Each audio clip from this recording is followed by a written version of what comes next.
Milton's Paradise Lost is the last great epic in the Western tradition. And we know that he had first intended to write an epic about the Arthurian legend, and Milton thought he could set his sights a little bit higher and write something with a more cosmic scope, and so he decided to write about the fall of man in the Garden of Eden. The metaphysical poets came up with what are called conceits, that is, analogies or metaphors that are unusual, that even take some work to figure out. They're creative, they're different, they're kind of mind-bending sometimes. Shakespeare has given us a play that shows justice opening up into mercy, the letter of the law being enforced so that mercy can season justice. The British Empire controls something like 75% of the landmass of the planet.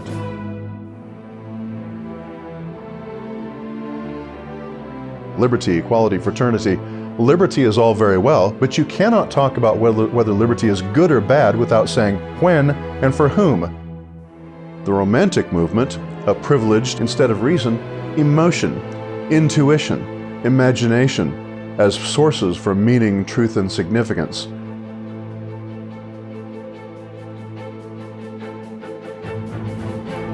The scientific revolution was really a continuation of Plato's project of describing the physical universe with mathematics.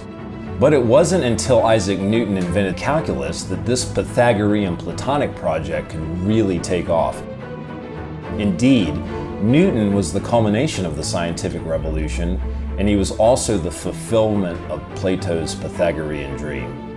Reason became the new authority, sometimes above the church, and certainly above Aristotle. And so the scientific revolution of the 1600s sparked the Enlightenment of the 1700s, an intellectual movement that has largely shaped our culture today.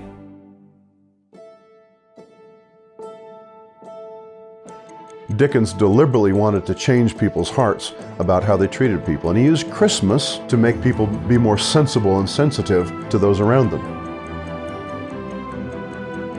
All of her novels are about the doings of people in the countryside and rural areas in England, their relationships, their small concerns on a small local level. But that's what makes them so delightful and so timeless. One of the reasons this is the most famous chapter in the story is because this sort of encapsulates what may be Dostoevsky's answer, his answer to the problem of evil. The answer doesn't come with our intellectual arguments. Remember what Edmund Burke said about the wisdom that comes from generations upon generations, from a nation or a culture growing slowly over time and developing a wisdom that's greater in its cumulative size than any one human lifetime could ever achieve.